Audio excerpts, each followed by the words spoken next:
It's very interesting coming up and having to lower the mic this much. My name is Sarah, and today I am going to be presenting some of the research that I've been doing on the role of narrative structures, specifically in location-based experiences. And this is part of a larger paper that I've been working on, so there is some information that is not included in this. But if you have questions about that or would like to see the paper, just let me know. So I think the biggest question that we all are facing when we are looking at designing these location-based experiences is how do we make these experiences appealing to the broadest range of guests possible, especially because for location-based experiences specifically, they're usually either permanent or semi-permanent installations and they cannot easily be changed. So my primary research interest is how narrative elements can be implemented in the design to engage a wider variety of guests. Obviously, we are moving to a more interactive experience, but I think it's important to remember that interactivity in itself doesn't necessarily provide meaning or a meaningful experience. I love the example of the old piano from F.A.O. Schwartz that was in New York City. It's one thing to jump on buttons that make sounds and light up. It's another thing to be playing a piano with your feet. It's the same thing, but when you're putting it in the context of the narrative of playing a piano, suddenly there is another element of meaning, and that meaningful experience can then potentially bring transformation in the guests' lives, depending on the nature of the experience. So one of the things that I think is important to look at are the different guest types that we are looking at when we are designing location-based experiences. So I have them categorized here. I have two different sources that I've kind of combined. One is from Meow Wolf and Nicole and Tim Madison, who have defined them as sunbathers, waders, swimmers, and divers. And then also George McDonald, who does museum theory, but I read it from Margaret Harrison's new book. But basically the sunbather and the streaker are going to be your guests who are a little more hands-off. They're going to go quickly through an experience. Waders and strollers are going to be a little bit more involved, but just getting their toes wet, so to speak. Swimmers are going to start interacting more, getting more into the experience itself. And then your divers and super fans are the ones who are going to go all out. They're going to be obsessed with your product. They're really going to be paying attention to those fine, minute details. So this is where narrative structures come in. This was a paper originally written by Henry Jenkins for video games specifically, but my theory is that these structures can also be applied to location-based experiences. And not only that, but each structure correlates to a specific guest type. So first we have the evoked narrative, and in this narrative experience, you're creating a sense of immersion just by drawing on a familiar story or style. And so really what you're making here is the ambiance. And this is fantastic for your sunbathers and streakers because they can just experience that ambiance and be in that story without doing anything. The next narrative structure we have is the enacted narrative, and this is where we start seeing some more audience participation. Sleep No More is such a great example of this because in this experience specifically, you have to be moving around to get an idea of the story that's going on. You can get very into it, but the way that you're going to experience the narrative of the story is by interacting with the story. And if you don't have that interactivity, you're not going to experience it as such a deep level. So this is where we start seeing our waders and our streakers start to be engaged with what we're doing. The embedded narrative requires guests to decipher or discover the narrative specifically by exploring the space. And so this is going to be a lot of spaces that have textual components that you're looking at, reading, so you can understand the story of what's going on around you. And then the final narrative structure is emergent narratives. I feel like we see this primarily in children's museums, where we have a playable space and elements that are created for the narrative experience, but the narrative experience isn't necessarily defined. It's up to the user or the guest to come into this space, to use the things that are there, and create their own story. So this is going to appeal mostly to our scholar and our superfan, especially because this type of experience requires a lot of dedication from the guest, because they're not being handed the narrative. They have to make it themselves. So I had this theory, and I decided I wanted to do a case study. So I decided to study Mart, which was so cool that Ken was here earlier talking about this as well. But I chose Mart specifically because it opened during the pandemic, like the middle of the pandemic, and still had 1 million visitors within the first year, which is insane to me. But it also has a very dedicated online fan community, so I was able to get a lot of access to materials that I desperately needed for this. And I really wanted to know what kind of structures Mart uses. So first we can see that Mart uses an evocative narrative. The location-based experience is drawing on a familiar genre and style, so when you go in, you look like you're going into a grocery store. That's a familiar thing that everybody can engage with. And as you get through deeper into the experience, you start to encounter something like a desert town, or you can find really rooms that are themed to science, almost science fiction reality. And so these are very standard genres that we're familiar with and create an ambiance that the guest can just exist in. For Mart, it also has a very strong enacted narrative component. So these are the boop cards that Ken was talking about earlier, and I cannot tell you how funny it is to write boop cards in a academic paper, just for the record. But in this situation, the guest actually has to start doing things in order to get the narrative content. I feel like the mic just went out half the way. Am I too loud? I'm so sorry. Okay. You're good. Okay.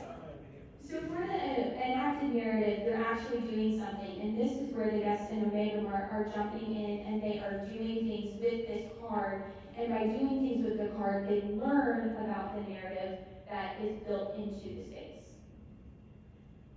Where Mart really shines is the embedded narrative. There's so much embedded narrative information in Mart. It is actually kind of funny because we have an online Discord community dedicated to trying to document all of it, and there are just files and pictures because there are books and journals and computers and flyers and you name it, it's there, it's accessible for you to discover. And so this is where we're going to start seeing guests really digging into that narrative information, and they're really going to be searching and exploring to try to find out the narrative that's going on. So that goes back to the swimmers that we were talking about earlier who are really getting invested in this experience.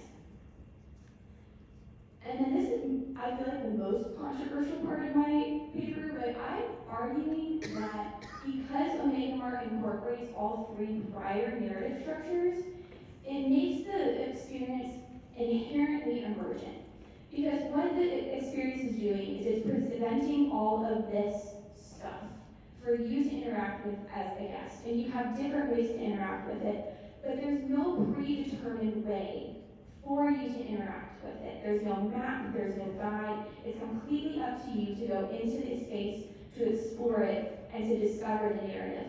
But not only that, because you have the opportunity to join a side of the conflict of the narrative, you then become a character within the narrative as you are completing tasks for whichever side of the conflict you have chosen to join.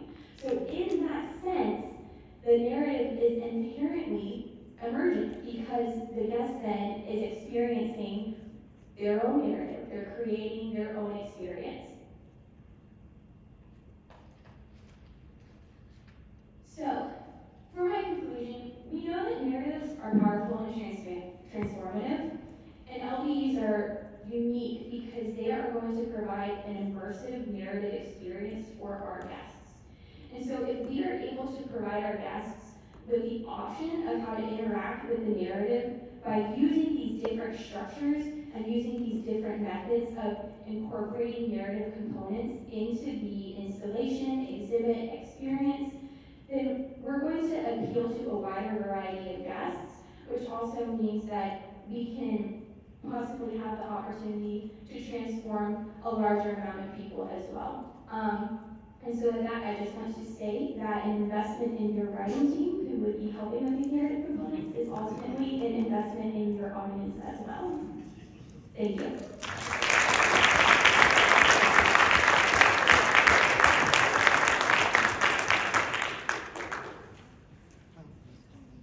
Questions for Sarah? I don't know our audio system. Questions?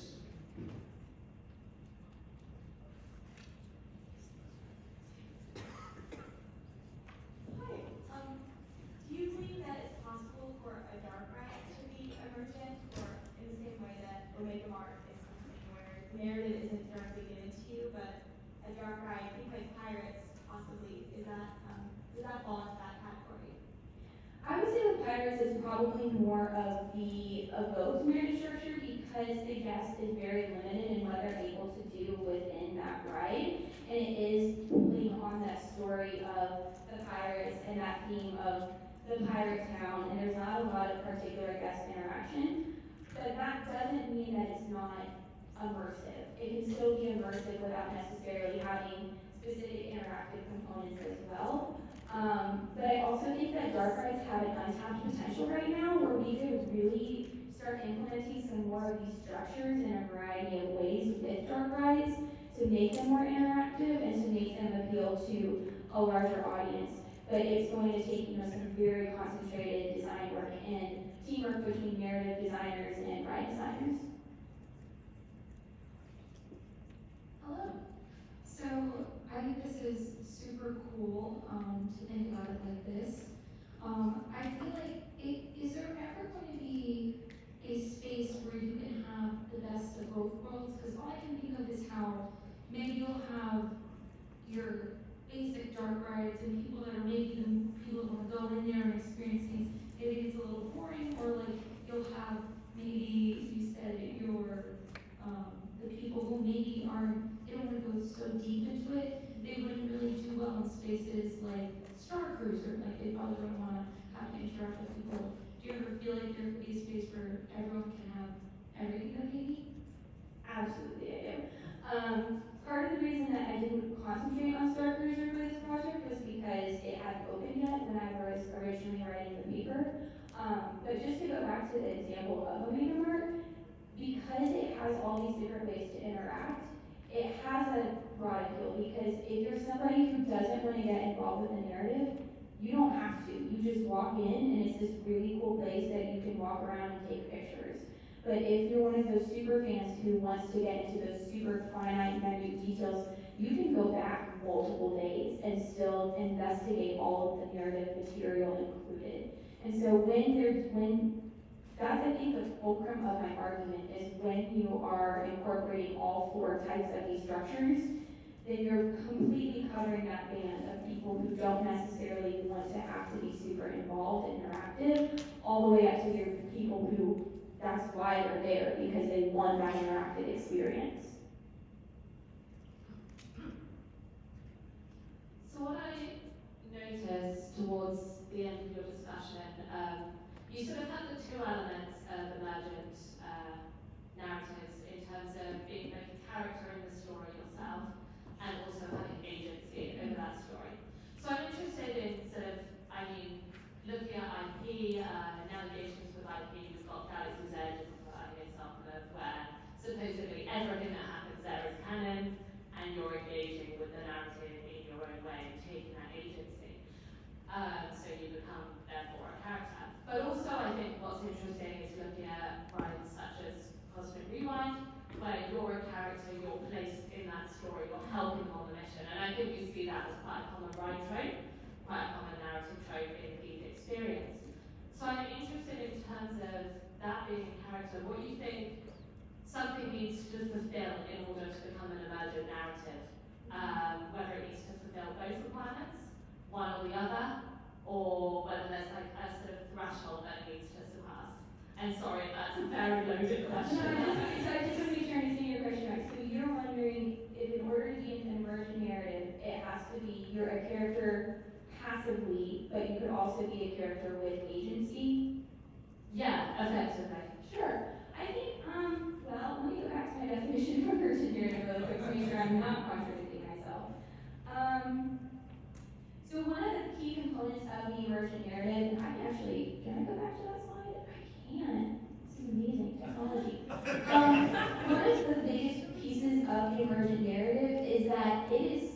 up an environment for you to create your own story. So this paper was originally written about video games. So think about Minecraft. In Minecraft, you have all the building blocks to make your own story, but it's up to you to actually make that story. And the story and how you experience it is contingent entirely on your actions and how you are involved with it. So in that sense, I would probably argue that Guardians of the Galaxy is not inherently emergent because you're being fed the story. You're not creating it. And I think that's the key component of emergent narratives. And why we see it so much in children's museums is because it's essentially setting up a space where people can go in, manipulate objects, become a character, and create their own story. You've done an excellent job. This is really fascinating. I wanted to ask about what about perceived audience choices that are actually passive? I'm thinking of Indiana Jones. You know, I'm gonna go off with the longevity. So just open an entire can of worms and you don't even know it. So part of my paper, I talk about the difference between an interactive narrative and the difference between that and interacting around a linear narrative. So Galactic Star Cruiser, sorry, kind of a spoiler alert just for people who haven't been on it, you can't actually change the story. You can do a lot of interactive things in there, which is awesome and cool, and that will change who you interact with and what missions you get. But the story beats, the main story beats at the musters are always the same. It doesn't matter if everybody in the experience does all the activities for the First Order. You're still gonna have Rey run out with the holocron at the very end. So I don't necessarily think that's a bad thing though, because I still think that gives you the ability to feel like you are a part of something and that you are experiencing it and you are still experiencing and engaging with the story. It's just the concept of like, you can't change that story. Does that answer your question? Perhaps it's that the guest perception is the thing that counts. Yeah. So if you don't know that you're not making the choice, then it's as if you would know the difference. For sure. You do know the difference in Indiana Jones. It's very true.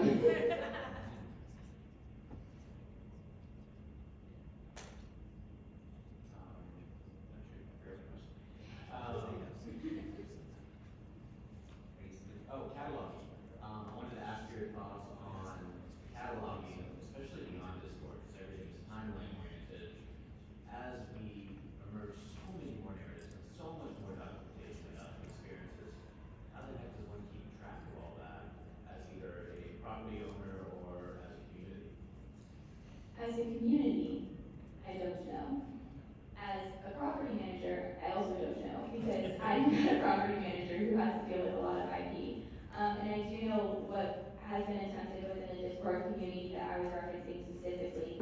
Since that's my frame of reference, I have to speak from that frame of reference. It's not organized. It's a lot of dumping things in folders and people get to look through it as they want to.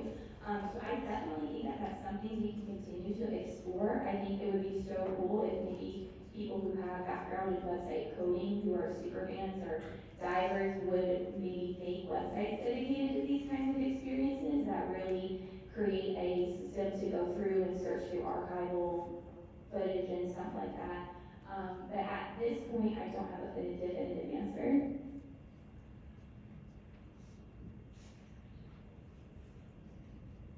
Would you say that you think emergent narratives are the superior type of narrative type? Or would you say that it depends on the type of story you're trying to tell? That's such a good question. I personally do not think that there is one superior narrative type.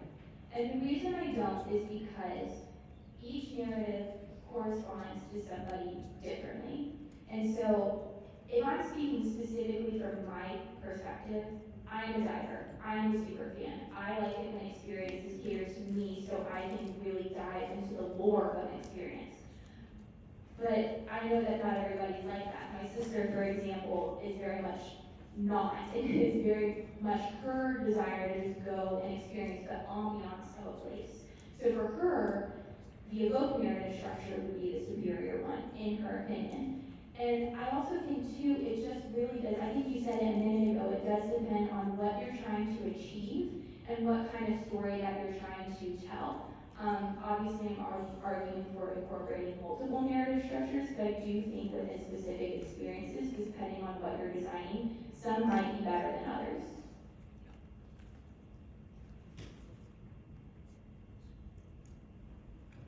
Sarah Hicks.